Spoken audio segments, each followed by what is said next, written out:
En una época de genialidad y de sangre,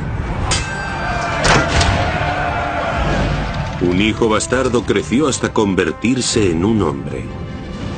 Servidor de reyes, superviviente en una tierra de asesinos, construyó una leyenda extraordinaria en un lugar donde la vida no valía nada. Hábil para los mecanismos de la guerra y los entresijos del poder, creó obras maestras eternas e impresionantes invenciones y sobrevivió. Oculto y discreto, tocado por la genialidad e impulsado por su propio código de supervivencia y éxito. Un hombre para todo y un misterio para todos. Da Vinci y su código de vida.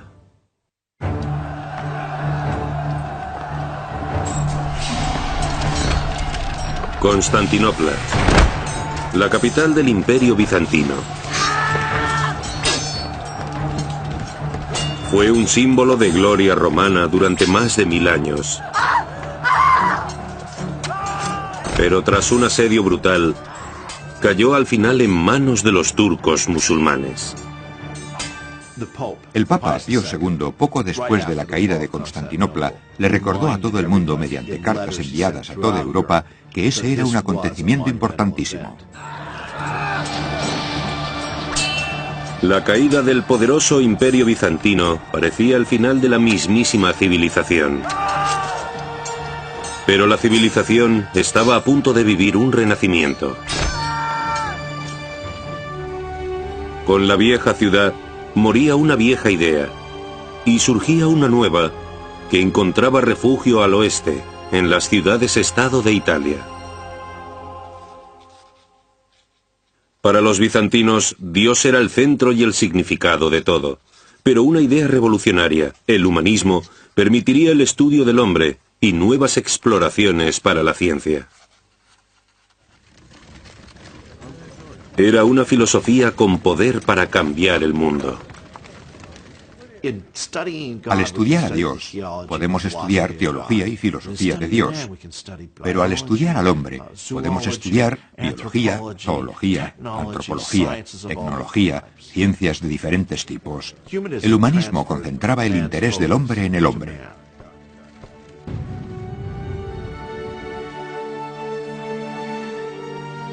En las ciudades-estado de Italia, el humanismo iniciaba una nueva época, el Renacimiento, que anunciaba una explosión de nuevas ideas, nuevos inventos y nuevos descubrimientos.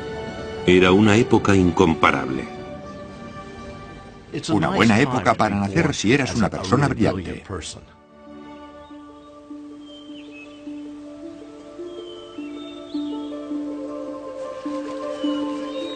En un pequeño pueblo rural de la Toscana, un chico joven descubría el mundo. Casi desde el principio, los misterios de la naturaleza le fascinaron. Creció en el campo, cerca de Florencia, y parece ser que era capaz de descubrir toda clase de animales, plantas e insectos. Pero el joven Leonardo no tenía un lugar en el mundo, no tenía futuro. Era el hijo bastardo de un respetado notario y la hija de un granjero pobre. Vivía en casa de su padre, mientras que su madre debía casarse con un hombre de su propia clase. Su madre se casó poco después de que Leonardo naciera con un chico de la zona, conocido por el apodo de Acatariga, el luchador, el peleón, el chico de los puños. Probablemente vivieran en la zona. No es inconcebible que Leonardo tuviera acceso a ella, pero es igualmente posible que la familia de Leonardo le mantuviera apartado de esa otra gente, que era de un estrato social diferente. El joven Leonardo disfrutó de una infancia cómoda con su padre y su madrastra, pero debido a su categoría de ilegítimo, sus perspectivas eran pocas. Era como una especie de miembro de la familia de segunda clase. Los hijos legítimos, evidentemente, iban a heredar la finca familiar y además se quedarían con el negocio familiar. Leonardo no podía optar a nada de eso. Leonardo! Sì, madre. Torna a casa, immediatamente. Ma perché devi sempre far di tutto un gioco? Destinado a dedicarse al comercio, ni siquiera podía llevar el apellido de su padre. Le conocían como Leonardo da Vinci. Su familia no gastaría dinero en educarle formalmente. Podemos imaginarnos cómo debía ser que te consideraran ilegítimo en una época en la que ser ilegítimo significaba realmente algo. Había profesiones que te estaban vedadas. Te limitaba mucho algo que estaba totalmente fuera de tu control. Enfrentado a su ilegitimidad, el joven Leonardo empezó a desarrollar un código para ir más allá de todas las expectativas, para superar todos los obstáculos. Al final, este le elevaría hasta el poder y la grandeza.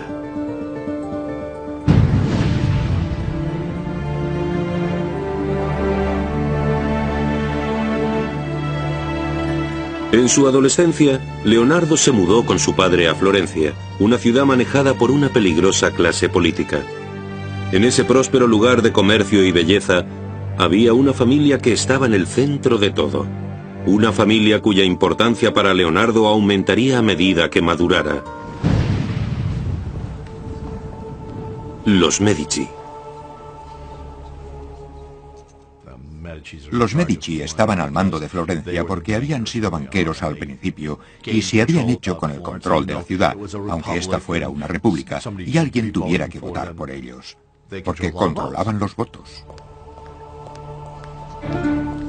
Los Medici, ricos y muy poderosos, eran los más importantes patronos de las artes en Florencia. Aún así, a pesar de su poder, los banqueros Medici nunca podían bajar la guardia. El asesinato era algo común, ya que las familias banqueras rivales competían por la riqueza de la ciudad. Si miramos algunos de estos cuadros de los líderes del Renacimiento, vemos que llevan como remaches en la ropa. No, llevaban armaduras cubiertas de ropa. L'interesse è difficoltoso, come avevamo discusso. E allora onoratelo col vostro sigillo. Estaban muertos de miedo de que les clavaran un cuchillo por la calle. Los Medici tenían siempre un envenenador en nómina. ¿Qué era todo eso? En una sociedad gobernada por el miedo, la sospecha engendró una brutal forma de justicia. Cualquier acusación, personal o política, podía hacerse anónimamente a través del tamburo. Esa peligrosa caja lanzaba una oscura sombra sobre el futuro de Leonardo. Cuando un ciudadano efectuaba una acusación, las autoridades investigaban. Incluso los inocentes sufrían vergüenza y los culpables recibían severos castigos.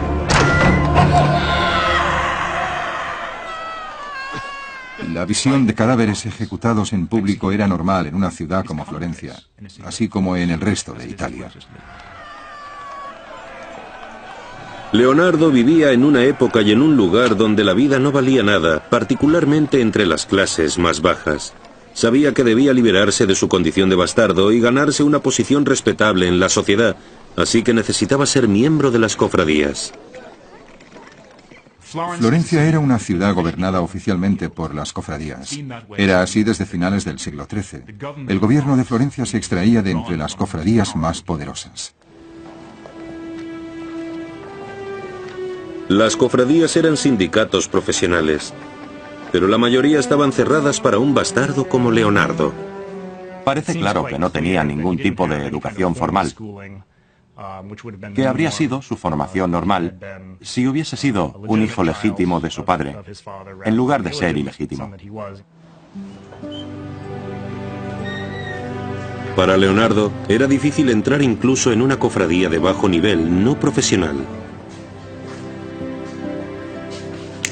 Su única esperanza estaba en su talento y en la ayuda de un amigo importante de su padre. Tu devi essere Leonardo. Ti stavo aspettando. Tuo padre pensa che hai del talento. En 1468, cuando Leonardo tenía 16 años, su padre le envió a ver a Andrea de Verrocchio, un artista florentino bien considerado. Así se hacían las cosas en Florencia. Obtenías recomendaciones de tus conocidos, tus vecinos, tu red extendida de clientes y amigos. Ese tipo de recomendaciones personales eran la manera de conseguir romper con la costumbre de preparar a los hijos para el negocio familiar. Verrocchio accedió a tomar a Leonardo como aprendiz, a darle la experiencia que necesitaba para conseguir algún día la admisión en una cofradía. Fue allí donde Leonardo empezó a entender la relación entre el arte y el poder. Los Medici, la familia en el poder de Florencia, a menudo encargaban cuadros a Verrocchio.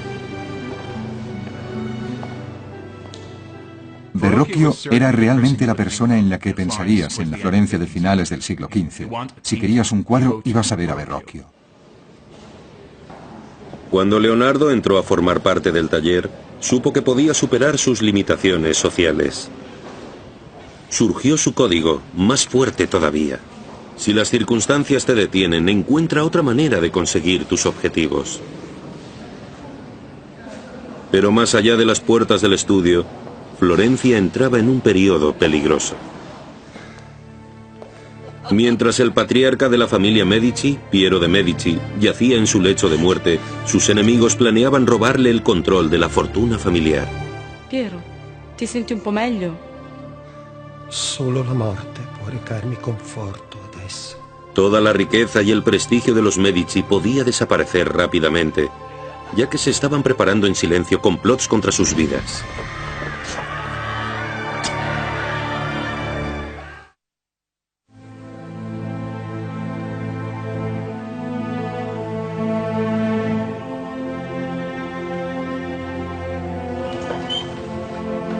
Cuando el joven Leonardo da Vinci llegó a Florencia para labrarse una carrera, la ciudad se encontraba al borde de la violencia. La familia dirigente de Florencia se reunía alrededor del lecho de muerte del patriarca Piero de Medici. Un gran peligro aguardaba a su hijo Lorenzo, de solo 20 años de edad, ya que la familia rival, los Pazzi, conspiraba contra él. Questa è la mia ultima volontà per te, Lorenzo.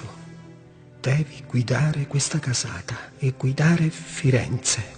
Nessun altro può farlo. Devi stare attento, molto attento. Los problemas entre los Pazzi y los Medici eran de negocios. Nos cuesta creer que los negocios puedan acabar en asesinato. Los negocios fuera del universo paralelo de los Soprano o algo de ese tipo. Pero eso era lo que ocurría. Si eras un líder, tu vida corría peligro. La familia Pazzi deseaba el poder y la riqueza de los Medici. Iban a hacer cualquier cosa por hacerse con ellos.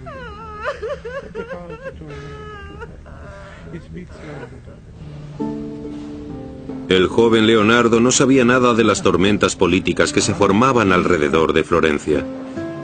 Aunque nunca los conocería, los Medici ejercerían una profunda influencia sobre su joven y ambiciosa vida. En el estudio en el que trabajaba Leonardo, su código le impulsaba a aprender todo lo que pudiera, a destacar por encima de las expectativas de su maestro. Sus cuadernos reflejan las exigencias que se marcaba a sí mismo. El pintor debe desarrollar todas sus habilidades, porque no puede haber respeto por uno mismo si una cosa se hace bien y otra mal. El taller de Verrocchio era muy activo en cualquier tipo de medio. Utilizaba tecnología de diferentes tipos, no solo pintura, sino también pintura sobre cerámica, escultura en mármol, escultura en bronce y otras tareas metalúrgicas, como el moldeado de cañones o el moldeado de campanas. Se unió a Verrocchio en un momento importantísimo. El maestro se enfrentaba a grandes retos tecnológicos. Una de las cosas que Leonardo vería en el taller de Verrocchio sería el diseño y la fabricación de una esfera colocada en lo alto de uno de los edificios más importantes de Florencia. Saranno 2 tonnellate di rame dorato e deve essere bilanciato alla perfezione. Ma come, maestro? La construcción de la bola de 2 toneladas y la ingeniería necesaria para alzarla hasta lo más alto del Duomo competiría con la propia construcción de la cúpula de la Catedral de Florencia. Se fabricaría de cobre, dorado con una amalgama de mercurio. No podías llamar a los peones y pedir que vinieran a hacerlo por ti. Tenías que hacerlo solo, de memoria, con las habilidades que habías aprendido. Así que adquirió un montón de conocimientos no solo artísticos, sino también de ingeniería práctica y de mecánica, únicamente por pertenecer al estudio. Leonardo estudió la gran grúa que levantaba objetos pesados hasta la parte más alta de la cúpula y la grúa giratoria que había encima. Esta temprana exposición a la ingeniería mecánica tendría una gran influencia sobre sus posteriores invenciones. En el estudio de Verrocchio, Leonardo vio cómo su talento podría permitirle escapar de las limitaciones de sus orígenes bastardos. Y estaba a punto de ver por primera vez el mundo al que aspiraba.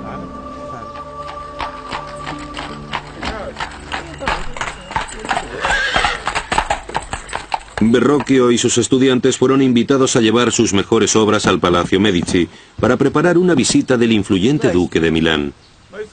Según el biógrafo italiano del siglo XVI Giorgio Vasari, Leonardo ya destacaba.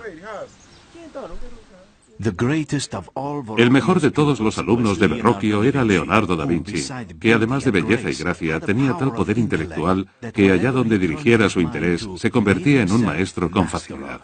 Leonardo, pórtalo a mí. En esa importante casa, los jóvenes verían cómo la riqueza y la belleza se unían en los hogares de los poderosos. Una lección inspiradora para todos ellos. Pero la llegada del duque de Milán supuso una inspiración aún mayor para Leonardo. Mientras el duque, el patriarca de la familia Sforza, desfilaba por Florencia, Leonardo le observaba entre el alegre público. Como Leonardo, el duque era un intruso sin ningún pedigrí, y aún así estaba en lo más alto del poder. Los Sforza de Milán eran en realidad descendientes de Condottieri, mercenarios que en algún momento habían pasado de ser soldados contratados a casarse con los linajes políticos y al final a hacerse con el control de Milán. Leonardo no podía evitar sentirse inspirado. En el duque veía a un hombre que había superado sus vulgares orígenes y que había conseguido ser influyente y tener éxito. Para hacer lo mismo, Leonardo sabía que debía utilizar todas las ventajas que tenía. Se cree que era extraordinariamente guapo. Le preocupaba mucho su aspecto. Siempre se vestía muy bien. Era extremadamente fuerte. Se dice que podía torcer herraduras con las manos desnudas. A la gente le gustaba inmediatamente después de conocerle, porque tenía una cualidad indefinible que hacía que la gente se sintiese atraída por él. Y esa también es una cualidad que se describe en el arte de Leonardo. Aunque era demasiado pronto para que Leonardo lo supiera, su destino y su futuro dependerían de la familia Sforza, cuando usase su carisma y su talento para construir una vida mejor.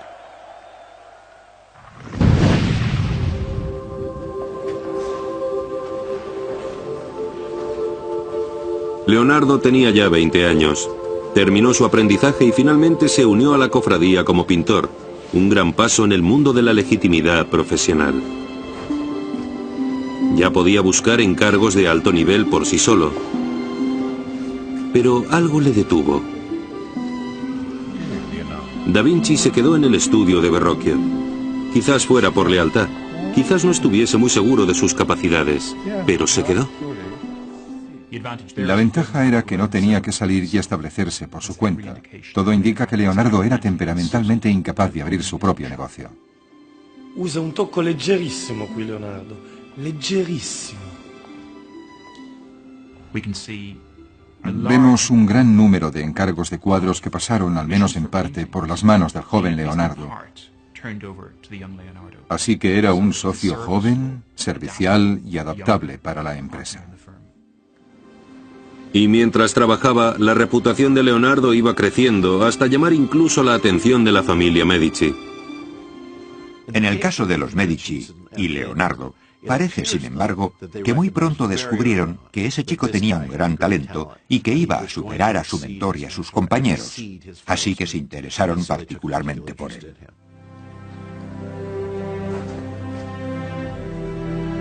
Allí, en el taller, como protegido de Verrocchio, surgió la primera gran obra de Leonardo. Se considera el cuadro más antiguo pintado por Leonardo que se conserva. El ángel de la izquierda, en una esquina de El bautismo de Cristo de Verrocchio, es solo un fragmento, una fugaz imagen del genio en que se convertiría. Solo el pupilo mediocre no supera a su maestro, escribió Leonardo. Y la leyenda dice que Verrocchio, al ver el ángel de Leonardo, no volvió a pintar jamás.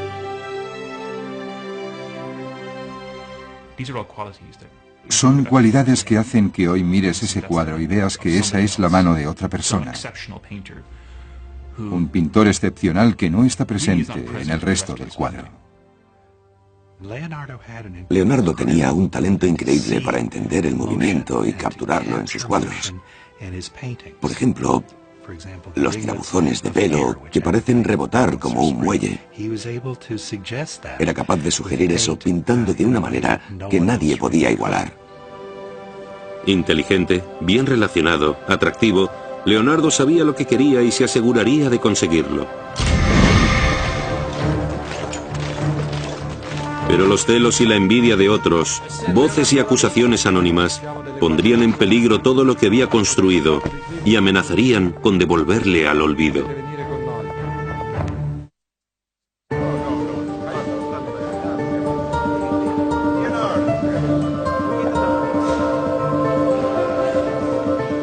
En poco más de una década, Leonardo da Vinci, de 24 años, había pasado de ser el hijo bastardo de un notario a ser un artista legítimo reconocido por los Medici, la familia más poderosa de Florencia.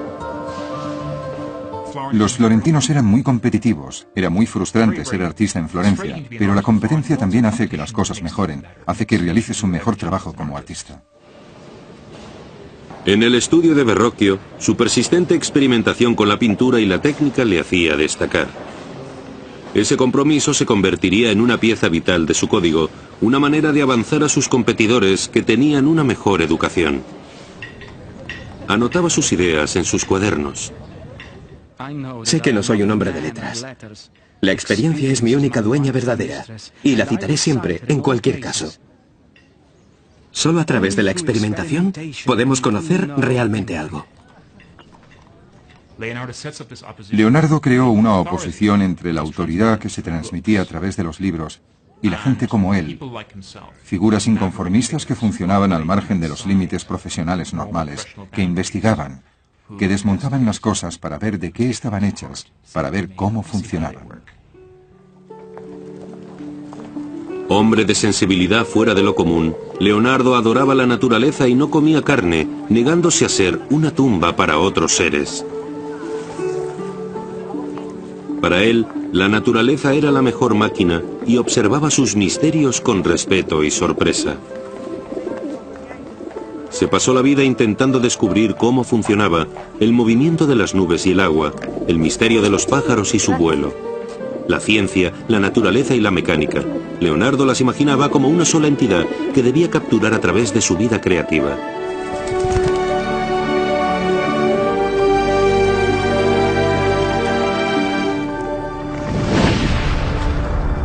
La naturaleza era una cosa, la naturaleza humana otra.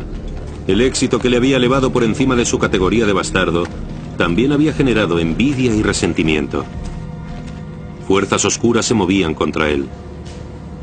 Ajeno a los peligros, Leonardo se concentraba en nuevos experimentos para entender la naturaleza de la luz y la sombra. Examinaba la caída de la luz de las velas sobre tela y cómo el ojo humano la interpretaba. Sus notas revelan la importancia que le daba a esos estudios. Nada puede reconocerse sin luz ni sombra. Solo a través de los ojos, la ventana del alma, podemos entender realmente el complejo funcionamiento de la naturaleza. Tenía moldes hechos con telas extendidas y movía las luces por todas partes. Colocaba las velas en una posición, miraba las sombras, las dibujaba, no movía nada más que la luz a otro lugar y volvía a dibujar exactamente la misma pieza de tela que no se había movido. Lo único que había cambiado era la interacción de la luz y la sombra sobre ella.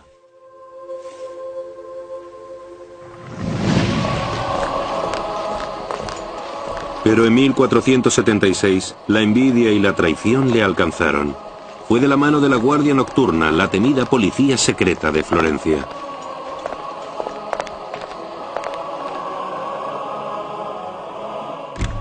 Messer Leonardo da Vinci. Siamo delle guardie notturne. Siete accusato di crimini contro Dio. Dovete venire con noi. A los 24 años, Leonardo fue anónimamente acusado de sodomía con un prostituto de 17 años. Para los delincuentes reincidentes podían dictarse penas de cárcel o ejecución. La pena oficial por sodomía era la quema. Se les quemaba vivos. La humillación fue brutal. Nada, escribió, debe temerse tanto como una reputación dañada. Lo cierto es que le afectó. Era una persona orgullosa. Era un joven orgulloso. Sabía que iba a llegar lejos y una acusación como esa realmente podría haber truncado su carrera. Pero en el juicio no se presentó ninguna prueba contra él, ni ningún testigo. Los cargos se retiraron. Fue la cruel acción de un enemigo anónimo. Los días oscuros acababan de empezar en Florencia.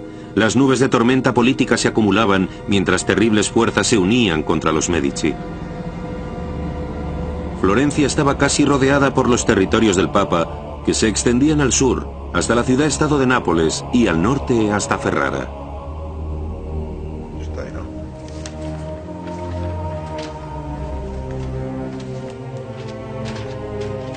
Pero ese reino no era suficiente para el codicioso Papa Sixto IV.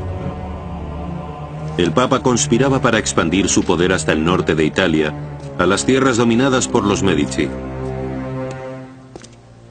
Para destruir el bastión de los Medici, Sixto encontró un aliado bien dispuesto en el banquero rival, Francesco di Pazzi. Ed io, Francesco de Pazzi, presterò a voi i soldi necessari ad estendere le terre papali. El Papa transfirió sus cuentas a las arcas del banco familiar de los Pazzi. Pero los Pazzi querían más que la cuenta papal. Querían deshacerse de los Medici para siempre. Los Medici necesitaban dinero en su sistema bancario. Los Pazzi necesitaban dinero en su sistema bancario.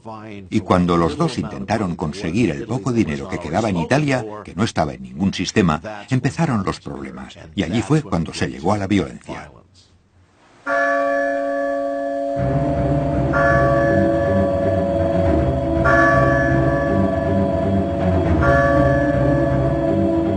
Era Pascua. En la celebración del Príncipe de la Paz, los Medici tomaron sus asientos personales al otro lado del pasillo, frente al secuaz del Papa, Francesco di Pazzi. No tenían ni idea del peligro que corrían. En un momento determinado de la misa, todo empezó.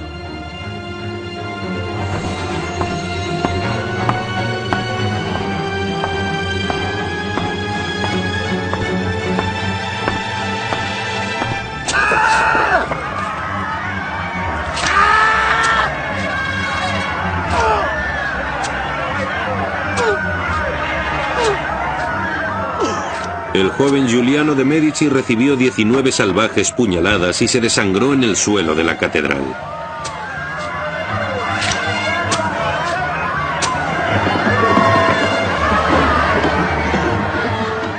Su hermano herido, Lorenzo, apenas pudo escapar. Con el apoyo del Papa, la familia Pazzi creía que podía llevar su plan a buen puerto. Estaban completamente equivocados. Los partidarios de los Medici reaccionaron rápidamente y aplastaron el alzamiento de los Pazzi con una violencia extraordinaria. El contraataque de Lorenzo fue rápido y despiadado. El resultado del asesinato y la respuesta inmediata nos dan una imagen del poder que tenían los Medici. No hubo derechos para los criminales. Se deshicieron de ellos y lo hicieron de un modo muy público. Ese mismo día, Francesco di Pazzi fue colgado junto a uno de sus compañeros conspiradores, el arzobispo de Pisa. Arrastraron su cuerpo. Lo cortaron en pedazos, lo humillaron de todos los modos posibles. Esto era algo normal, aunque nos resulte difícil de imaginar. Pero los Medici no habían terminado. Un asesino había conseguido escapar. Unas semanas después, Bernardo Baroncelli, el asesino del hermano de Lorenzo, fue finalmente capturado y colgado ante una multitud entusiasta. Leonardo da Vinci estaba allí. Ahí estaba el joven Leonardo, dibujando el cadáver colgante y escribiendo debajo quién era y qué llevaba puesto exactamente. Es una de las primeras cosas que tenemos de Leonardo. Leonardo hizo el famoso dibujo de Baroncelli colgado de la horca. Los cadáveres de los criminales condenados ejecutados en público eran corrientes en una ciudad como Florencia, como lo eran por toda Italia. La violencia y el asesinato contaminaban el aire de la Italia del Renacimiento y continuamente darían color a la obra de Leonardo. Dos mensajeros corrieron a Florencia llevando terribles noticias. El Papa había excomulgado a Lorenzo de Medici por ejecutar al arzobispo de Pisa. Enviaba el ejército de Nápoles para obligar a Lorenzo a rendirse.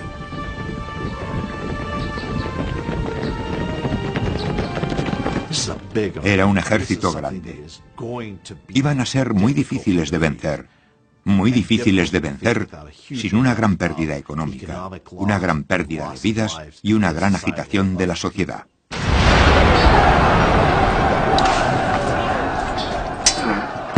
La República de Florencia se enfrentaba a la aniquilación. Allí, en su terrible gloria, estaba la mejor de las artes del Renacimiento, el arte de la guerra. Sin que ocurriese algún tipo de milagro, la ciudad que le había dado a Leonardo da Vinci su único futuro real quedaría arrasada sin dejar rastro.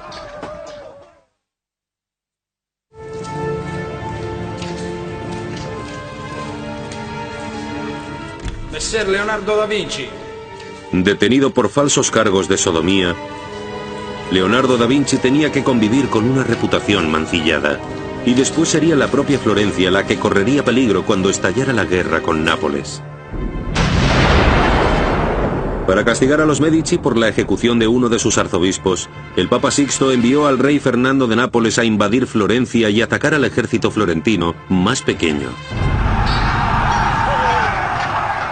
Las fuerzas florentinas, en su mayoría mercenarios, lucharon con la violencia continua de los asesinos profesionales.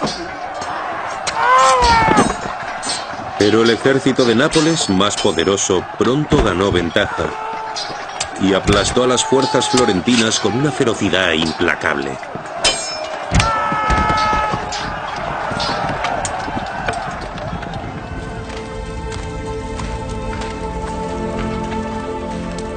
Tras la terrible batalla, Lorenzo tuvo claro que la situación de la ciudad era desesperada. Sus tropas iban cayendo, destrozadas. Debía encontrar la manera de terminar con la guerra y salvar de algún modo Florencia. Parecía que el gran paisaje político podía darle a Lorenzo una salida. El Imperio Otomano, muy temido por los europeos cristianos, había estado amenazando la península entera. Florencia, Nápoles y los estados papales corrían peligro. En una jugada atrevida y peligrosa, Lorenzo viajó para enfrentarse al rey Fernando de Nápoles cara a cara e intentar convencerle de que los estados italianos debían unificarse contra los turcos en lugar de luchar unos contra otros. Si fracasaba en su misión, Florencia estaría acabada. Se una bombarda colpisce a segno in linea diritta 10 braccia. El riesgo era significativo. Podría haber muerto. Podrían haberle tomado como rehén. Mientras estaba fuera, Cualquier usurpador podría haberle sustituido. Intrigado, pero no convencido, el rey le detuvo mientras pensaba en la propuesta. En Florencia, Da Vinci, como todos los demás, se vio atrapado por la tensión y la ansiedad de la guerra inminente. Empezó a diseñar escaleras y otros aparatos para defender y escalar muros. Estas escaleras están diseñadas para soportar a 2 hombres. También son útiles para una torre, donde una escalera de cuerda podría ser soltada por el enemigo. Era todo ingeniería, ingeniería, ingeniería, porque era la realidad de Italia en el momento en el que vivió Leonardo. Había muchas ciudades-estado enfrentadas, y la guerra era algo constante en la vida. Da Vinci trabajaba y esperaba, poniéndose activamente a trabajar en fortificaciones defensivas y otras armas de guerra. Pasaron 3 meses sin noticias de Lorenzo de Medici. En las calles de Florencia, los ciudadanos esperaban aterrados. Las semanas pasaban sin noticias de su líder ni de su destino.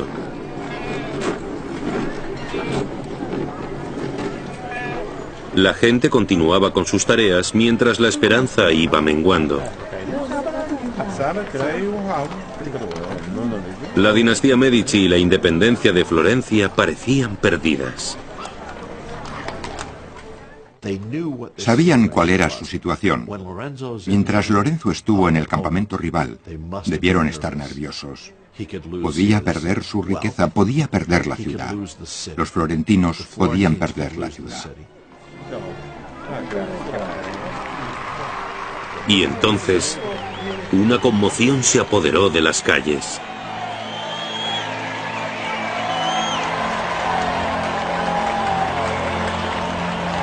Triunfante, Lorenzo regresó, tras convencer al rey Fernando de Nápoles de terminar la guerra.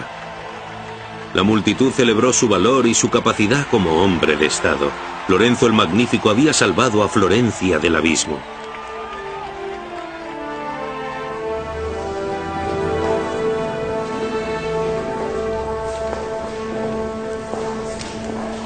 Cuando la paz llegó por fin a Florencia, Leonardo recibió el encargo de pintar la Adoración de los Magos, un retablo para el monasterio de San Donato a Escopeto. Era su primer trabajo importante.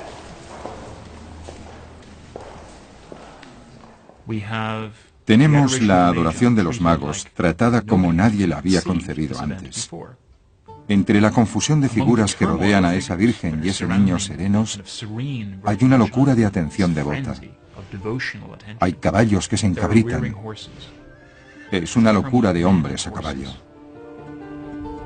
Formó la composición casi en un cuadrado, con un triángulo formado por la Virgen y los reyes arrodillados. Pero aquí Leonardo utiliza el cuerpo del caballo para cargar su composición de movimiento y energía, de una sensación de frenesí, de que esto es casi como un acontecimiento apocalíptico de la Encarnación. Es impresionante. Algunos estudiosos creen que la figura del joven erguido de la esquina inferior derecha podría ser un autorretrato del joven Leonardo. La obra se considera una obertura, la primera declaración de las futuras grandes obras de Leonardo. Pero no funcionó. Tras dedicar muchísimo tiempo al fondo, la dejó inacabada. Sus cuadernos sugieren el motivo. Concebir una idea es noble. Ejecutar la obra es servil. A alguien que es terriblemente curioso, que es incansable, no le gusta hacer una sola cosa. Cuando llega el momento en el que algo está a punto de terminarse, ya no resulta interesante. Le interesaba muchísimo más el mundo natural, el mundo mecánico, y solo pintaba ocasionalmente cuando tenía problemas monetarios.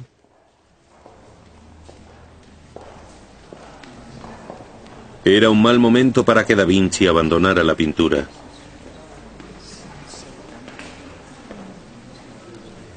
Lorenzo de Medici estaba buscando artistas para un encargo increíble. un viaje a Roma para decorar la Capilla Sixtina del Papa. Era el tipo de trabajo con el que un joven artista como Leonardo solo podía soñar. Una oportunidad para brillar ante los mecenas más poderosos de Italia. La elección de Lorenzo afectaría el futuro de Leonardo y daría forma a su destino, para bien o para mal.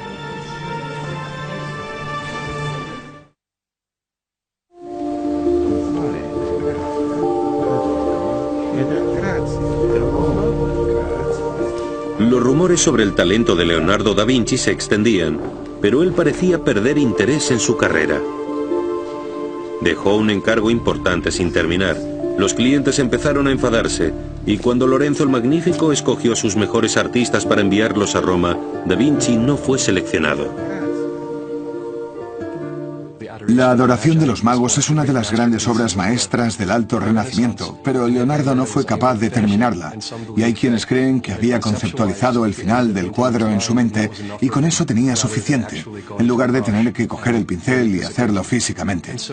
Así que se encontró con varias demandas porque no podía terminar el trabajo.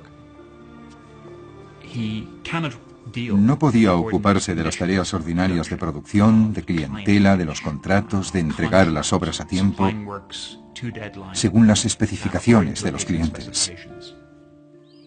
No terminó nada. Actualmente los psicólogos tienen nombres para esas cosas.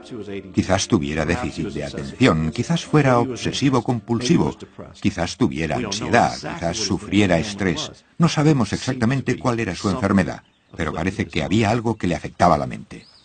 Parece ser que los mayores dones de Da Vinci, su imaginación incansable y sus interminables ideas complicaban su éxito.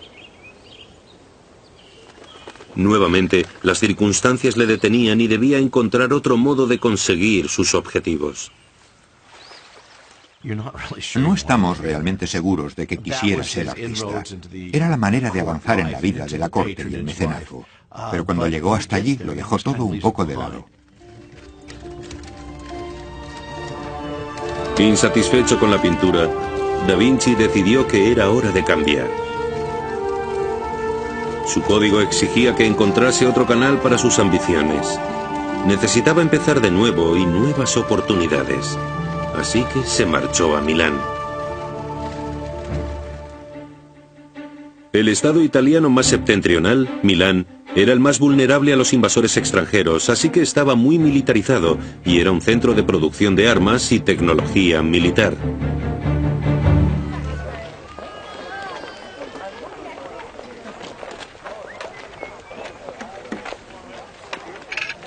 Paseando entre los puestos de los armeros por las calles de Milán, Da Vinci descubrió una ciudad vibrante, siempre al borde de la batalla, siempre lista para defenderse, no solo de ciudades-estado rivales, sino también de la superpotencia de Francia. En las herramientas de la guerra, grandes y pequeñas, Da Vinci vio un futuro que no habría podido tener en Florencia. Italia se convirtió en un campo de batalla cuando las autoridades locales enfrentaron a las grandes potencias europeas con resultados desastrosos. Entonces llegó una carta al Palacio Real de Milán. Con palabras cuidadosamente escogidas y un tono jactancioso, presentaba al duque Ludovico Sforza las credenciales de Leonardo da Vinci, no como artista, sino como genio de la ingeniería militar. Tengo planes para construir puentes extremadamente ligeros y fuertes, adaptados para ser transportados. Tengo planes para fabricar morteros fáciles de transportar y capaces de lanzar pequeñas piedras como en una tormenta, y de crear un humo aterrador para el enemigo. Allá donde pueda caer una bala de cañón, puedo fabricar catapultas y otras máquinas maravillosamente precisas, que no son de uso común. Los diseños de Da Vinci eran visionarios. Su carro de asalto cubierto era una mejora de una idea antigua y muy conocida, pero se tardaría 400 años en mejorar el concepto y convertirlo en el tanque de la Primera Guerra Mundial. Da Vinci describe la máquina en sus notas. Haré carros cubiertos que serán impermeables para cualquier cuerpo de hombres de armas que intente destruirlo mientras atacamos al enemigo con artillería. La auténtica innovación fue la movilidad. Una manivela activada por hombres o caballos se unía a los ejes horizontales de las ruedas y las movía. Un examen detallado muestra que el diseño de Da Vinci habría hecho que las ruedas se moviesen en direcciones opuestas. ¿Un error o un medio para confundir a un enemigo que podría robar sus diseños? Tenemos una gran variedad de dibujos hechos por Leonardo que muestran instrumentos de guerra de aspecto salvaje, carros con guadañas que cortarían la carne del ejército enemigo.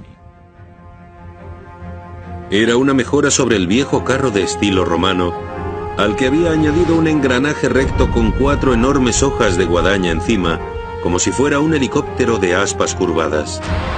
El diseño de Da Vinci para el cañón muestra centenares de cadáveres apilados, alcanzados por el enorme cañón de bronce, y revela una de las obsesiones de Leonardo. Le encantaba la escala. Le encantaba especular y soñar sobre cosas en una escala mucho mayor a la del periodo. Así que tenía diseños especulativos gigantes para máquinas de matar increíbles. Los diseños de armas fantásticas de Da Vinci eran típicos de su continuo interés por destacar sobre lo ordinario, siempre soñando con los extremos. En su vida eso sería una constante, parte de su código. No dejar nunca que le limitase lo que se ha hecho antes, ni lo que otros podrían pensar. Realmente se vendía como alguien con secretos, alguien que conocía la tecnología de la ingeniería militar, la fabricación de cañones, la fabricación de armas. Da Vinci esperaba que Ludovico Sforza, el duque de Milán en funciones, le encargara construir esas máquinas de guerra. Ludovico Sforza era el hermano del asesinado duque de Milán. Era el regente, el verdadero gobernador de Milán, y controlaba la política de defensa, la política extranjera del Estado milanés. Ludovico tendría el poder únicamente hasta que su tímido sobrino, Gian Galeazzo, llegara a la mayoría de edad. Si lo conseguía. Touché, adesso vai pure, ho degli affari da sbrigare.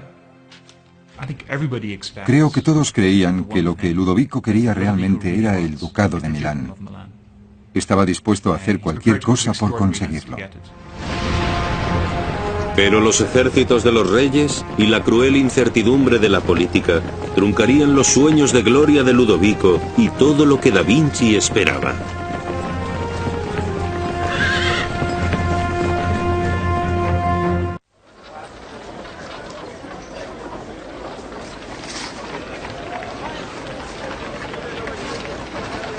Tras marcharse a Florencia, Leonardo da Vinci a sus 30 años llegó a Milán esperando vender su talento para la ingeniería militar al duque en funciones, Ludovico Sforza, un noble astuto y militarista.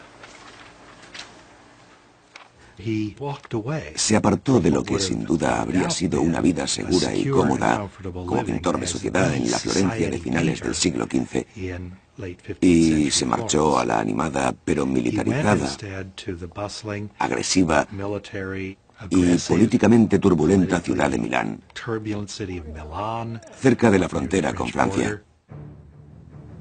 A finales del siglo XV, Italia era un campo de batalla, ya que las pequeñas ciudades-estado de Milán y Nápoles luchaban por sobrevivir contra superpotencias como Francia y el Imperio Otomano, que les presionaban desde todas partes. Sacando partido de esa política inestable, la carta de Leonardo al duque resumía todas las habilidades militares imaginables que tenía como ingeniero. Diseño de fortalezas, construcción de tanques, máquinas de asedio. Solo en la última línea mencionaba que también era pintor.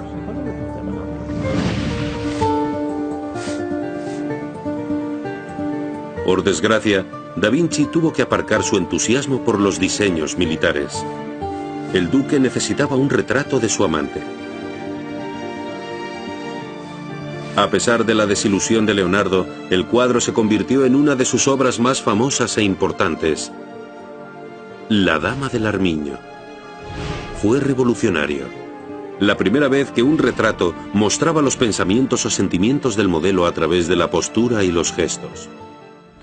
Tiene relación con el interés que mostraba Leonardo por el movimiento de la mente.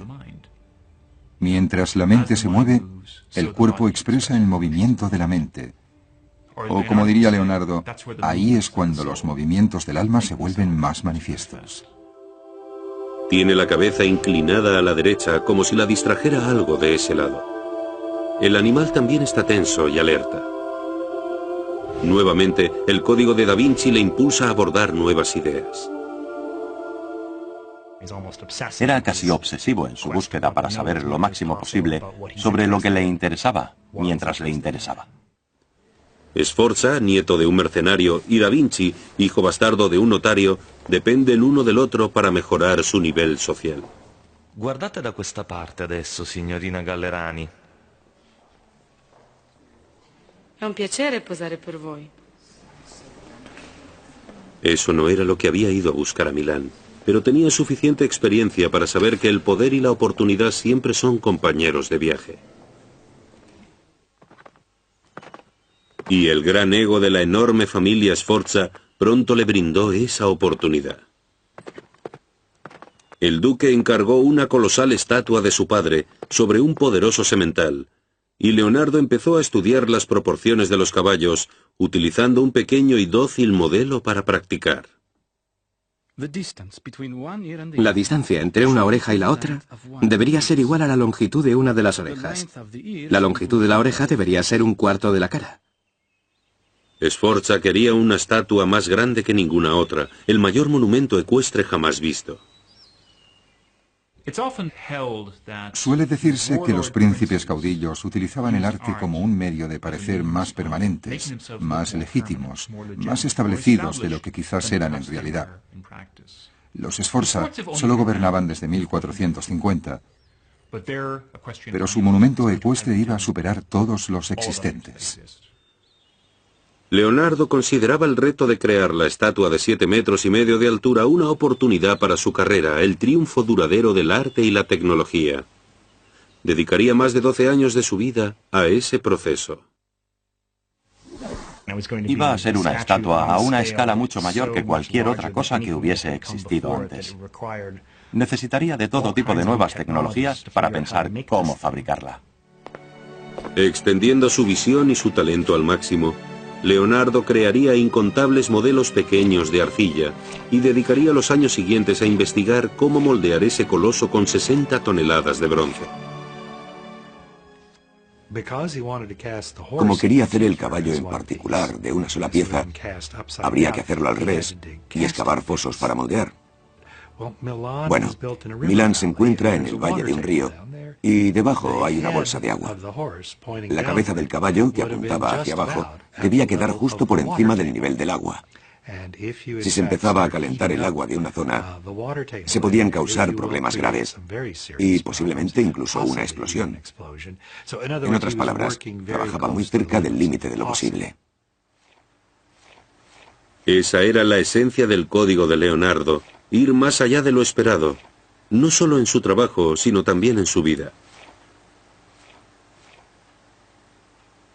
Y mientras el enorme caballo iba tomando forma lentamente, Leonardo volvía a desviar su vívida imaginación a las armas de guerra. Como en el caso del caballo, los diseños eran enormes, monumentales. Siempre creaba cosas enormes, mucho más grandes que cualquiera de las cosas que existían en la época. La ballesta gigante es una especie de abanderada de su mentalidad. Probablemente fuera tan larga como un tractor tráiler. La construcción era muy complicada. La ballesta se iba a construir con secciones laminadas para que fuera más fuerte y flexible. La cuerda, tensada gracias a un engranaje de gusano, podía dispararse silenciosamente. La gente miraba los dibujos de Leonardo de cosas como la ballesta gigante y parecía pensar que era una idea original. No era así. Lo que Leonardo hacía era coger una idea bastante normal y ver lo lejos que la podía llevar.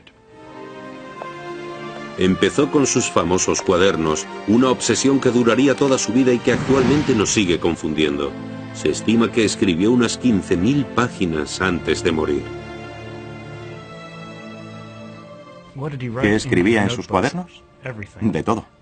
Listas de lavandería, no olvidar recoger el dinero que fulano le debía, lo que necesitaba de la tienda, listas de mudanza, bocetos de gente que veía en la calle y que tenía caras interesantes, notas para sí mismo sobre cualquier cosa que quisiera recordar. Leonardo componía a menudo las notas de derecha a izquierda, incluso escribiendo letras y palabras al revés, como en un espejo. La gente especulaba, y sigue especulando, que intentaba escribir en clave. No quería que la gente copiara sus ideas. Quizás decía cosas que no quería que la gente pudiera leer. Pero la razón más plausible es simplemente que aprendió a escribir como niño zurdo, así que escribir de derecha a izquierda, incluso al revés, le salía naturalmente. En esa época, Da Vinci había contratado a un ayudante. Se llamaba Giacomo, un joven de clase baja con perspectivas limitadas. Ayudó a Leonardo a construir muchos de los aparatos mecánicos y curiosidades para las elaboradas fiestas de Ludovico Sforza. Giacomo, perché devi sempre giocare con tutto? E dammi quel pianeta. Da Vinci empezó a llamarle Salai, que significaba diablillo. El travieso muchacho se quedaría con Leonardo hasta el final de la vida del artista.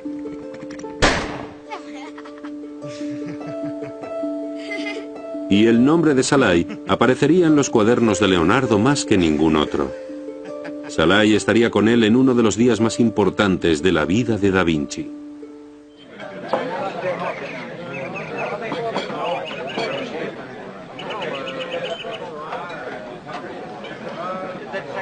Ludovico dio una elaborada celebración familiar que contaba con el colosal modelo de arcilla del caballo de Sforza. Lo iba a desvelar ante la nobleza por primera vez. El caballo de Sforza debía ser la mayor estatua moldeada del mundo.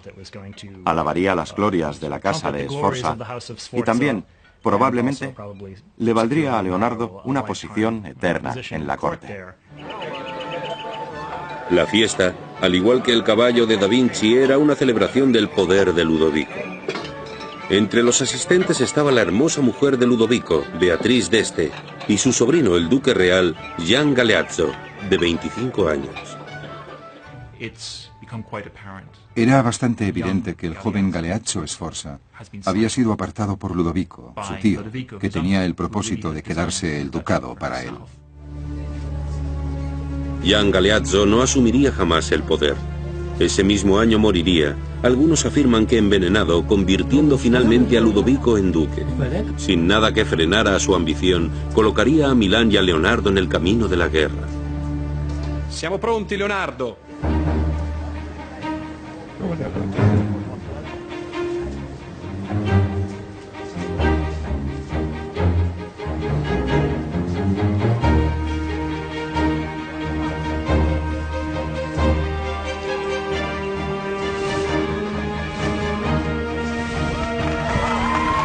Via il telo! Al final, todo se reduciría al nivel social. La influencia, el magnífico caballo de Da Vinci y la peligrosa ambición de Ludovico.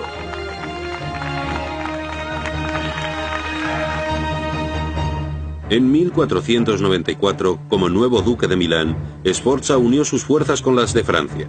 Juntos, los poderosos aliados invadieron la ciudad-estado de Nápoles. Ese arriesgado movimiento puso en peligro Milán y los planes de Leonardo para el caballo. Al final todo fue cuestión de necesidad. Había muy poco metal, y el duque de Milán tenía que decidir entre moldear cañones o darle el metal a Leonardo para hacer una estatua. Escogió hacer lo más conveniente y preocuparse de su propia defensa.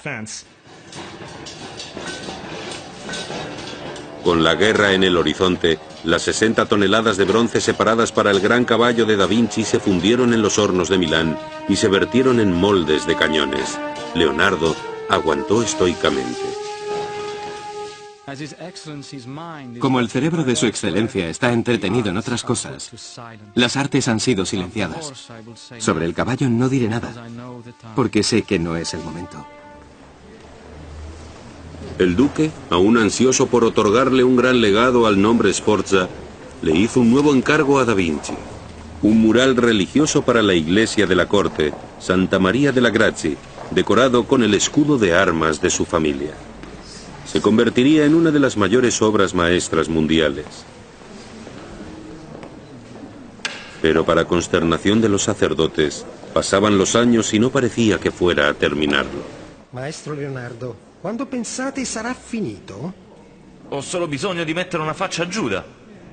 No, fermo lì. La vostra sembianza sarà perfetta. Leonardo pasó más de 3 difíciles años con el mural. Una compleja y hermosa interpretación de la última comida de Cristo con los apóstoles. Se llama La Última Cena. El fresco de Leonardo, revolucionario para su época, captura el dramático momento en el que Jesús les dice a sus apóstoles: uno de vosotros me traicionará. En sus escritos, Leonardo describe cómo los gestos y las caras de los apóstoles expresan una angustia intensa. Uno se retuerce los dedos de las manos y se gira, con gesto sombrío, hacia su maestro. Otro, con las manos extendidas, enseña las palmas y encoge los hombros. La atención de Da Vinci a las respuestas humanas revela su obsesión por la ciencia. Era experto en anatomía, era experto en geometría, era experto en perspectiva. Y utilizando todas esas ciencias, Leonardo podía crear un arte que de algún modo era científico. La pintura era una fuente de sabiduría igual que lo era la geometría. Pero en La Última Cena, Leonardo llevó su enfoque científico demasiado lejos al experimentar con sus pinturas e incorporar óleo, que es incompatible con la base de yeso. Así que decidió probar una nueva técnica al dibujar el fresco, y no funcionó. De hecho, destruyó gran parte de lo que ya había creado. En cuestión de décadas, la humedad de la pared empezó a desintegrar la pintura de base oleosa. Pero Leonardo no estaría allí para verlo. Francia, la antigua aliada de Milán en su guerra contra Nápoles, tenía entonces un nuevo rey con un nuevo objetivo, la sumisión de Milán. Leonardo estaba a punto de perder su mecenas, su seguridad y todo aquello por lo que había luchado.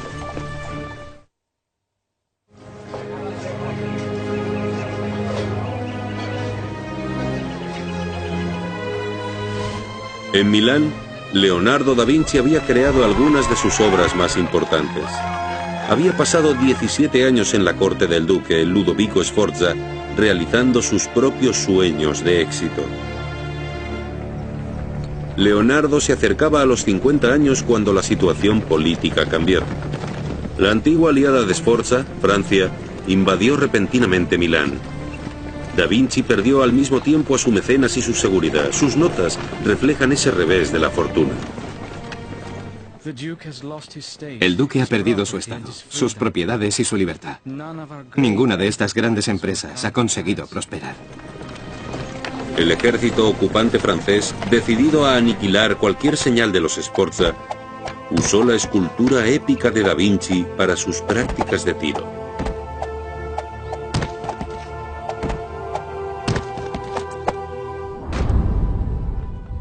Fue un acto simbólico. Mostraba lo mucho que esos monumentos ecuestres se identificaban con el poder de ciertos gobernantes. Podían ser grandes obras de arte, pero eso era secundario, eran un símbolo. Da Vinci aprendió de ese cruel acto lo fugaz que podía ser el éxito y lo vulnerable que era a la naturaleza veleidosa de la política. Entristecido por la pérdida del gran caballo, un Leonardo envejecido abandonó Milán con su fiel aprendiz, Salai.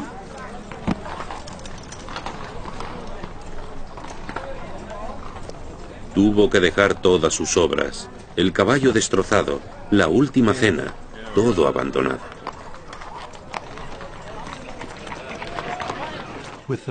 Con la caída de la casa Sforza en Milán, Leonardo se quedó sin trabajo.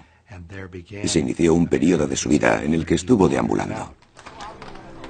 Sus cuadernos reflejan su estado de ánimo.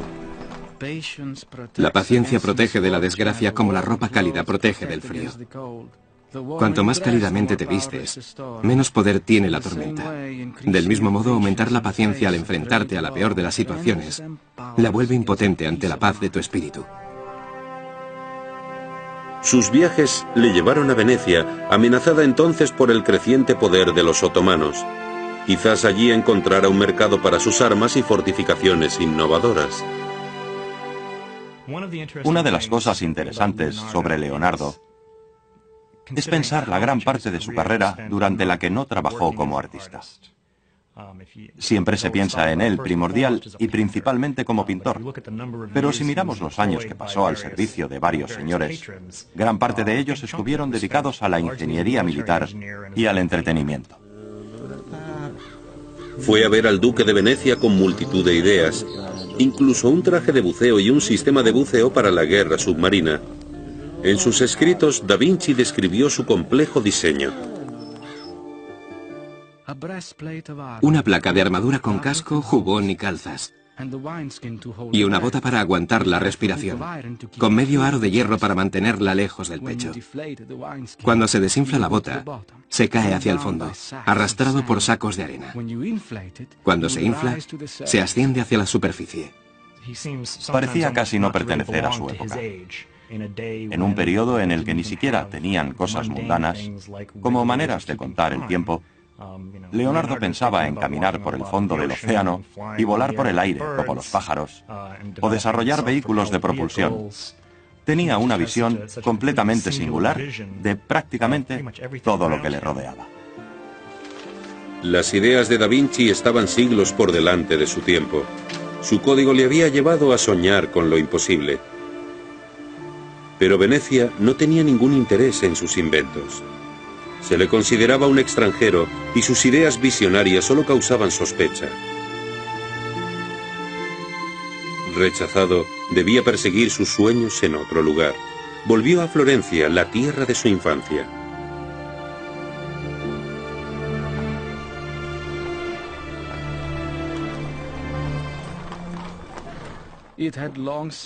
Desde hace mucho tiempo, vengo observando que la gente de éxito rara vez se relaja y deja que las cosas sucedan. Salen a hacer que las cosas sucedan. Pero la confianza de Da Vinci pronto se pondría a prueba. La Florencia de su juventud había cambiado. Aunque todavía le consideraban un gran artista, alguien nuevo y más joven había cautivado la imaginación de la ciudad. Se llamaba Miguel Ángel Buonarroti. Un joven y descarado artista de apenas 26 años cuyo talento era sorprendente. Leonardo le despreciaba. Los artistas del Renacimiento eran extremadamente competitivos entre ellos y con ellos mismos. Aún así, desaliñado y arrogante, Miguel Ángel desafió las expectativas de Leonardo sobre los artistas de la corte. En sus notas, Da Vinci mostró abiertamente su rechazo. La cara del escultor está cubierta de pasta y polvo de mármol, lo que le hace parecer un panadero. Su casa está sucia, llena de astillas y polvo de piedra. El pintor es todo lo contrario. Bien vestido, sentado tranquilamente ante su obra, moviendo un pincel muy ligero. Su hogar está lleno de música, apartado del ruido de los martillos u otras molestias.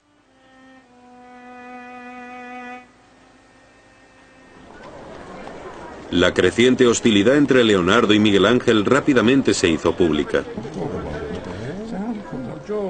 Un día, mientras Miguel Ángel se acercaba por una concurrida calle, Leonardo desvió una pregunta sobre el escritor Dante al escultor que pasaba. Chiedi a Michelangelo. Lui ha letto Dante. Spiegatelo da solo. E già che ci sei, spiega come hai imbrogliato la gente di Milano con il tuo impossibile cavallo. Da Vinci se sintió herido por el insulto y el recuerdo de su fracaso. Resentido, continuó burlándose del trabajo de Miguel Ángel.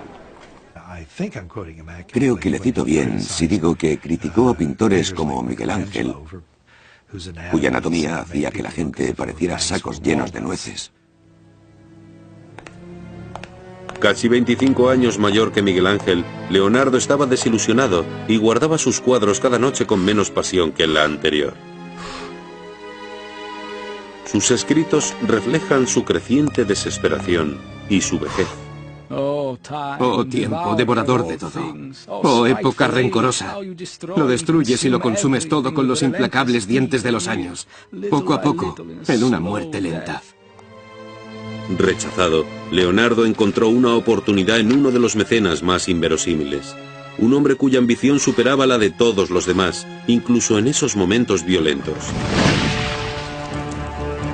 Se llamaba César Borgia y estaba empeñado en abrirse un sangriento camino hasta el poder a través del corazón de Italia.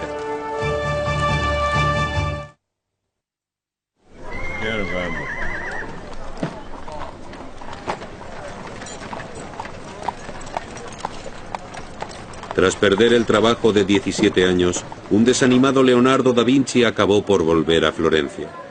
Pero allí encontraría el desafío de un rival mucho más joven, el gran artista Miguel Ángel. Sus cuadernos revelan que incluso enfrentado a todo eso, su código exigía que siga adelante. Los obstáculos no pueden acabar conmigo. Todos los obstáculos deben producir una severa decisión. Aquel que fija su mirada en una estrella distante no flaqueará. En 1502, Da Vinci encontró una curiosa oportunidad gracias al Papa Alejandro y a su hijo bastardo, uno de los tiranos más temidos de la época, César Borgia. César estaba acusado de asesinar al menos a uno o dos de los maridos y amantes de sus hermanas y quizás también a su propio hermano.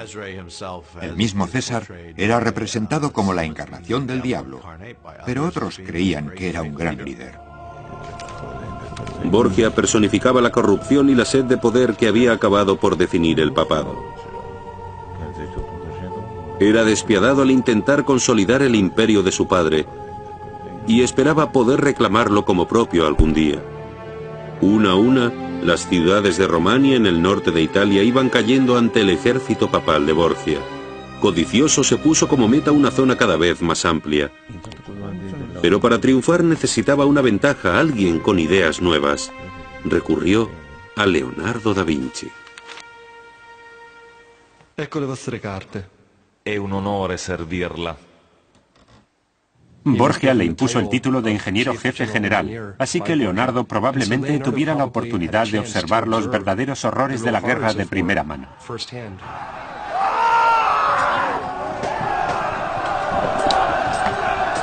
Los pueblos del norte de Italia se convirtieron en el matadero de Borgia, mientras sus ejércitos mercenarios se movían para expandir las tierras de su padre, el Papa. César Borgia ha sido descrito como uno de los hombres más crueles de la historia de Italia. Y de hecho Borgia era la inspiración del libro de Maquiavelo, El Príncipe, un señor de la guerra modélico que podía conseguir la unificación de Italia. La muerte de inocentes no significaba nada para Borgia, que tomaba lo que deseaba. Se ganó la reputación de ser un hombre de crueldad extraordinaria, pragmático, inteligente e inmortal. Da Vinci sirvió bien a su señor, supervisando la construcción de obras defensivas, torres, trincheras y armamento. Finalmente, le habían dado la oportunidad de hacer diseño militar, de practicar el arte de la guerra. Para Borgia, la principal cualidad de Leonardo eran sus impresionantes mapas a vista de pájaro, la clave del éxito en la batalla. Al darle esos mapas a Borgia, Leonardo capacitaba a ese señor de la guerra para llevar sus tropas por la noche, llegar antes a la batalla y tener una oportunidad de ganar. Así que la relación entre Leonardo y la guerra era muy compleja. Da Vinci y el despiadado Borgia trabajaban bien juntos, ambos con mentes complejas, ambos activamente ambiciosos. En la mecánica de la guerra y las sutilezas del poder, Leonardo destacaba. Esta es una de las cosas que nunca se le han reconocido a Leonardo, pero en las que era muy bueno. Parecía conocer los vientos políticos y dejarse llevar por ellos, y encajaba muy bien en la corte de César. Aunque Da Vinci conocía bien el salvajismo de Borgia, la violencia de repente se volvió más personal cuando Borgia ordenó la brutal ejecución de 3 capitanes. Uno de ellos, Vitellozzo Vitelli, era amigo de Da Vinci. El artista sintió repugnancia. Sus escritos reflejan sus crecientes dudas. De verdad, el hombre es más salvaje que la bestia, ya que nuestra brutalidad supera la suya. Vivimos de la muerte de los demás. Finalmente decidió que incluso los animales matan por un motivo. Los seres humanos son... Matar forma parte de su naturaleza.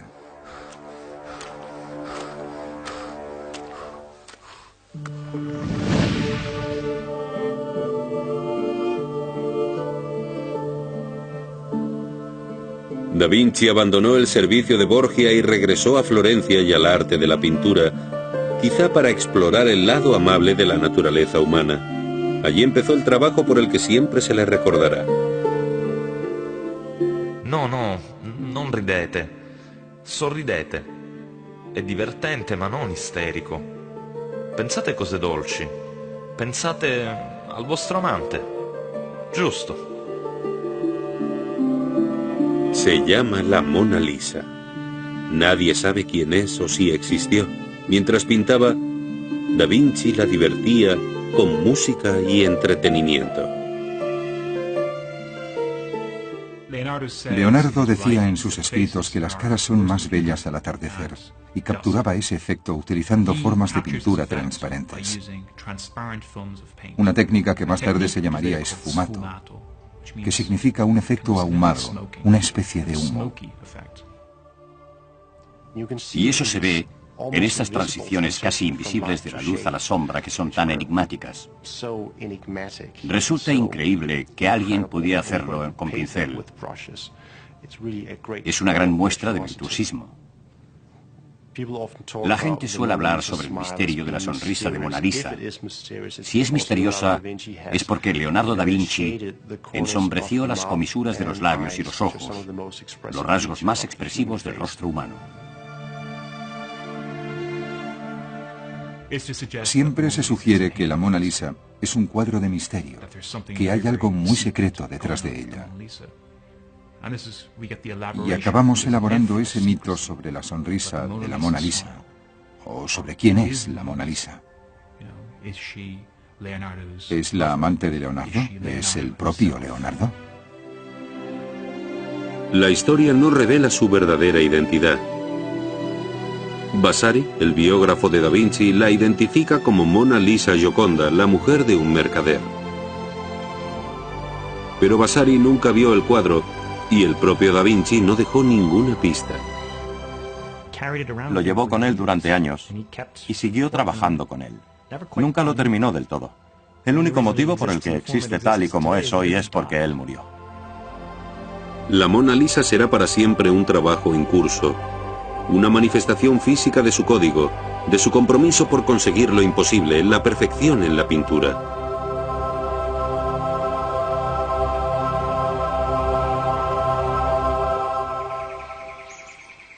Nunca satisfecha, la mente inquieta de Leonardo continuaba reflexionando sobre el mundo a su alrededor. Una de sus mayores obsesiones era el misterio del vuelo. En una época en la que no había fotografía cuadro a cuadro, observó a los pájaros volar y supo ver que no solo movían las alas arriba y abajo, sino que era una especie de complicada figura de 8 movimientos en la que las alas se inclinaban, giraban y empujaban hacia abajo en cada golpe. Utilizó sus conocimientos de ingeniería para diseñar máquinas que esperaba que fuesen capaces de volar e hizo una valiente predicción. Habrá alas para el hombre. Si no lo consigo yo, algún otro lo hará algún día. Adaptó un juguete infantil giratorio e hizo el diseño de un aparato deslizador, utilizando un tornillo helicoidal en lugar de rotores, como utilizan los helicópteros modernos. Creó máquinas voladoras de alas de murciélago, cuyas alas se movían como las de un pájaro, con un armazón muy elaborado que incluso incluía un control de vuelo similar a un timón. Dice la leyenda que intentó hacer volar una máquina, que se cayó y que alguien se rompió una pierna en el intento. Las máquinas de Leonardo eran increíbles y fantásticas, pero fantásticas de fantasía. Quizás no funcionasen, pero significan mucho para la mente, para evaluar su capacidad de pensar en conceptos más allá de los normales. Pero parece que se dio cuenta de que la cantidad de energía necesaria para mover una de esas alas de casi 2 metros era más de la que podía generar una persona. Así que empezó a pensar en diseños más complicados, con motores de algún tipo que acumularían suficiente energía para mover las alas un rato antes de que el motor se detuviese. Solo más tarde consideraría la idea de un ala fija, la idea que al final llevaría al éxito del vuelo centenares de años después. Pese a todos sus esfuerzos y a sus extraordinarios diseños, nunca consiguió resolver el gran reto del vuelo del hombre. Pero lo intentó durante casi toda su vida. Era un hombre muy inteligente, un ingeniero brillante en lo que respecta a la teoría, pero quizás la práctica, la parte práctica de las cosas, la parte práctica de la ingeniería que a menudo evita a los grandes pensadores, le evitó también a él.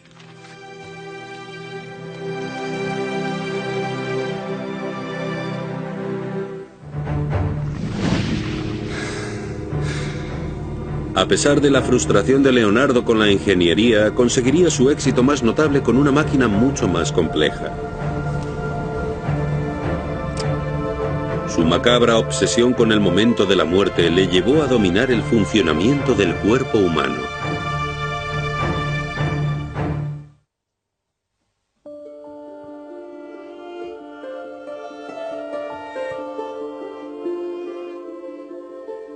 Leonardo da Vinci, de 53 años de edad, llevaba un tiempo trabajando en la más reconocida y celebrada obra maestra de todos los tiempos, la Mona Lisa. Seguiría trabajando en ella y la conservaría hasta el día de su muerte. Su obsesión tanto por la perfección artística como por la precisión técnica le llevó en una dirección sorprendente.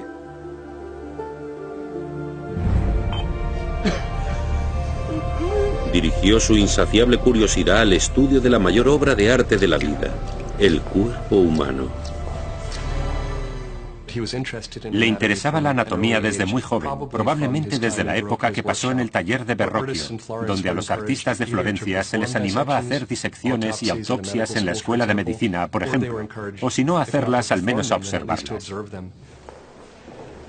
Siempre fascinado por el cuerpo humano, estudió los misterios de la muerte en el Hospital de Santa Maria Novella. Dicono che abbiate vissuto 100 anni. È vero? 100 anni non è così difficile. Non sento dolori, solo stanco, tanto stanco e terribilmente debole. Le interesaba la manera en la que las piezas del cuerpo humano, que es un mecanismo muy intrincado, la manera en que encajaban las piezas del mecanismo. Horas después de la muerte del anciano, Da Vinci descendió a la cavernosa morgue para desmantelar la máquina más perfecta de la naturaleza.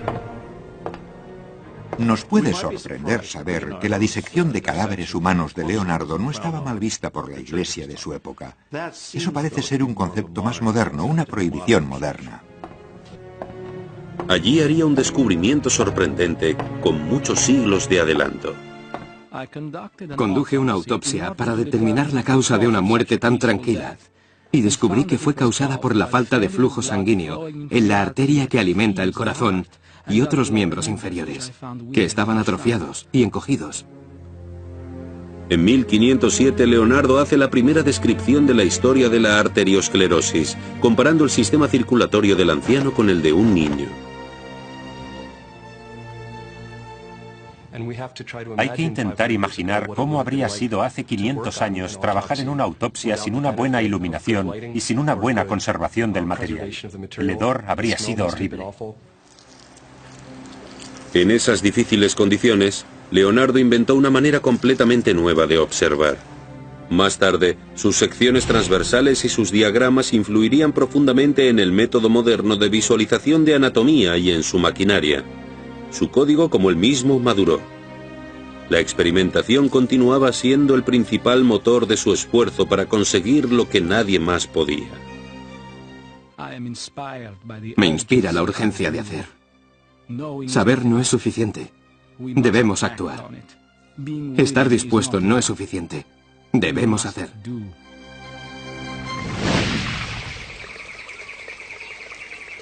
Sus famosos cuadernos revelan el extremo alcance de sus visionarias ideas. Pero nunca publicó ni una página de ellos. A menudo en sus notas habla de hacer un libro sobre un tema, de explicar esto y aquello y lo demás allá. Pero siempre hay algo más que se podía hacer, una observación más. Y el tiempo se le echó encima. Mientras Leonardo envejecía, su legado se convertía en un fardo de documentos. Una vida de genialidad escrita en miles de trozos de frágil papel, incluida la única imagen de él que tenemos.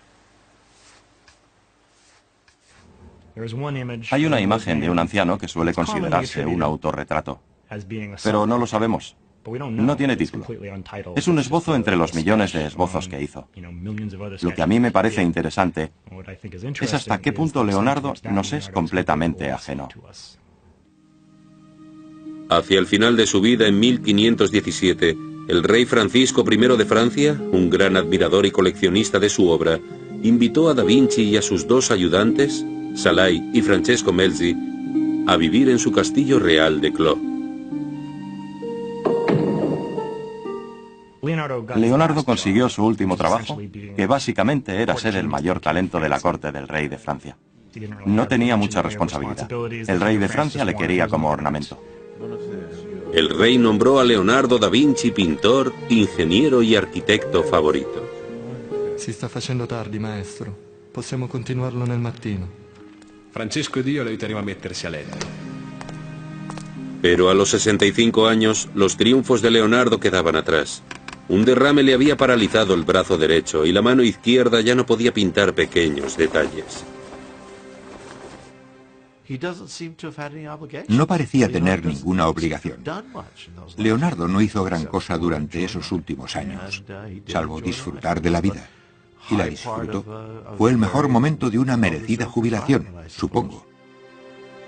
Salai, el chico acogido muchos años atrás, se había quedado con Da Vinci y Melzi se había convertido en su alumno y en su compañero más íntimo.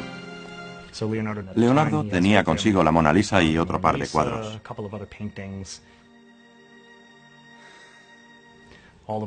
Todo ello se lo legó a Melzi, que había sido su aprendiz y había viajado con él durante años. En 1519, tras meses de problemas de salud, Leonardo da Vinci pasó a la historia.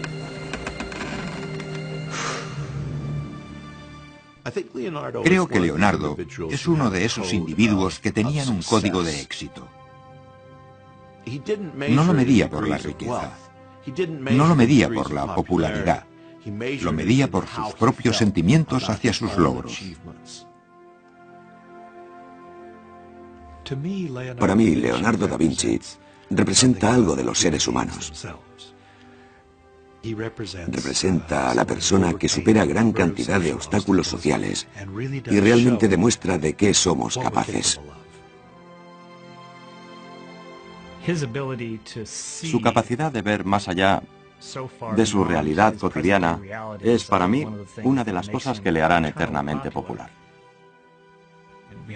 Tenemos un corpus escrito, tenemos un rastro de documentos. La de Leonardo es una imagen complicada. Pintar era una fuente de conocimiento. Para Leonardo da Vinci la pintura era una ciencia. Nos puede inspirar a todos, sin importar quiénes somos, para que intentemos aprovechar al máximo nuestra vida. La genialidad de Da Vinci le catapultó fuera de la oscuridad, hacia las cortes de los reyes. Pero negándose a traicionar su propio código intelectual o dejarse aplastar por la adversidad, se convirtió en el hombre más importante de su época. Se volvió inmortal.